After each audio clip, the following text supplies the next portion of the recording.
Good evening, my fellow exorcists, and welcome to the lair of the film Exorcist. Tonight I will be reviewing I've been killing slimes for 300 years and maxed at my level. After living a painful life as an office worker, Asusa ends up dying from overworking. She finds herself reincarnated as an undying, unaging witch in a new world, and now she vows to spend her days as pleasantly and stress-free as possible. She makes a living by hunting slimes, the easiest targets, but after centuries of doing this simple job, she has become extremely powerful, finds that she can no longer maintain her low-key lifestyle. Now let's be honest, we've heard this story before. It may not have been about a witch who spent her life killing slimes, but we have heard this story. Like, a lot of series have done this storyline before where the main character decides to live a quiet life or gain power, and they end up killing monsters to the point that they become overpowered, and then they have to go on adventures, and they meet a group of friends, and it turns into an episodic adventure of their day-to-day life.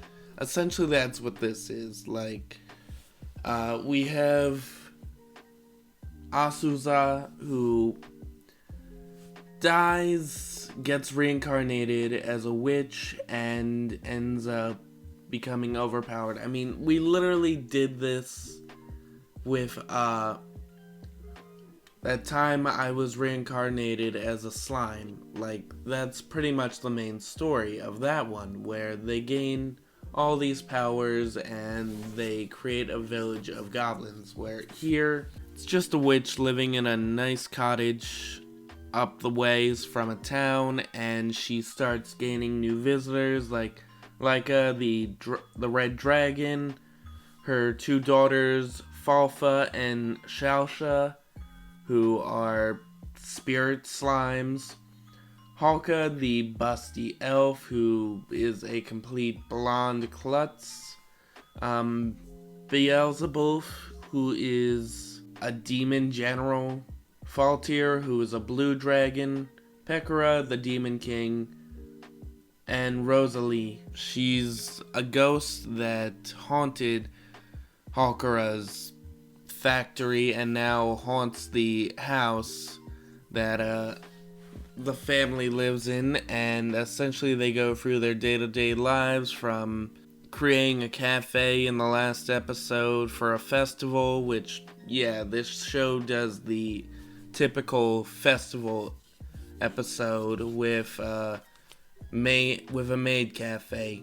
They also have the episode where they've got to turn one of the slime sisters back to human form from a slime form. There's the episode where they have to go meet the Demon King to receive essentially an award that will bring together both the red dragons and the blue dragons, and it's awarded to Asusa because she ended the war between the red dragons and the blue dragons. Now, there is also this one episode that is one of my more favorite ones. I just recently watched it before doing this review, and it was the episode where Halkara, the ditzy elf, gives Azusa a poisoned mushroom, and it turns her into a child, where they describe it as she shrinks in size, but it's more age regression, where if she were to shrink in size, I'd have expected it to be more like, I'm blanking on a TV show, but there have been anime where the main protagonist does shrink to a smaller size and they have to try and get help from someone, but they didn't do this with this one. They just made her, I don't know, like 10 years old when she's supposed to be like 17, maybe older, being that she's like over 300 years old because she spends her entire life in that cottage. Because she's immortal because of this goddess that we only meet like once. Now, speaking of the goddess, like, we've seen this trope before where a goddess gives an overworked or heroic character another chance at reincarnation. I mean, you see her for like the beginning of the episode after the main protagonist dies of overworking herself, and then after she reincarnates her, that's it. Like, we never see the goddess again. We never hear anything about her. We never know anything about her. We completely forget about the other world, and we just focus on this because Azusa has been there for like 300 years, living as essentially a hermit. And it does have its wholesome moments, I will admit. Like, it's a really fun show, and there are some really cute moments. You can't help but laugh about the mistakes that the elf makes. You find the daughters really adorable. You just find this to be a really cute family, and you're right there when Asusa becomes annoyed at the rest of the cast for either being stupid or doing stupid things, or when they're just like taking everything in. But again, I repeat, this story has already been done before. Like, it's a great show. I don't think I'll be coming back because there's multiple other shows that do this that I still have to watch. But I will admit that it was pretty good. Like, it's cute. Actually, I might come back to it just to show someone because it is adorable, and it's definitely going on my list of some of my favorite anime. But again, you gotta fault it for doing the same thing as other shows have done. I mean, I'm gonna repeat this. They have their own twists. They have their own ideas. They do change the formula up a bit. But the overall idea of it is the same. Which is why, where I would normally give this a 10 out of 10 for being a really good show, I'm gonna have to take like 2 points off for it being essentially the idea being already done.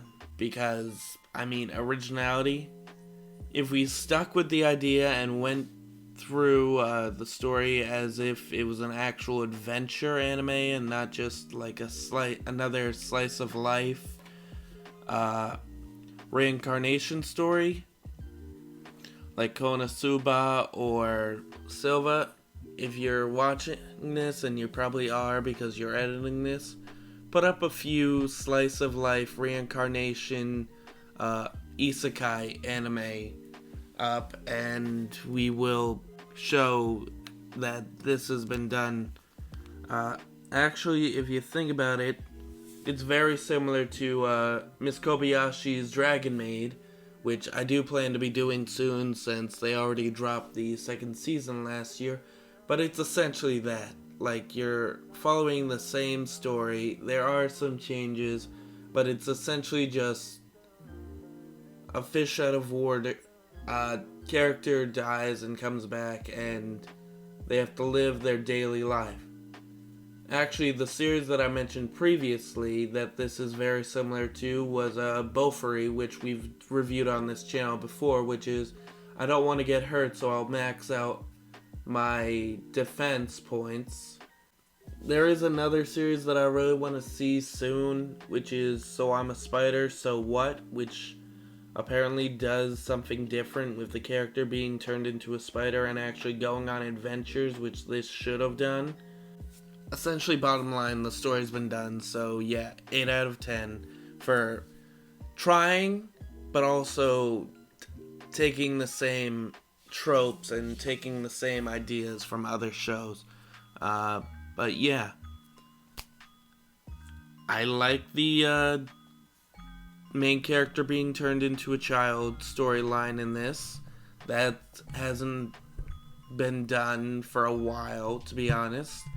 Like, I wish they'd do that storyline more so we could see the main character as adorable as they can be. I did like the death metal bunny girl episode, I will admit that. But yeah, that's about it. Don't forget to like, comment, and subscribe. Click the little notification bell for more videos. I will recommend that people at least give this series a try and let us know in the comments if they like it or not. I obviously liked it, so I'd like to hear your opinion too. Have a great night, and remember, don't overwork yourself. You might end up dying and getting reincarnated. Have a great night.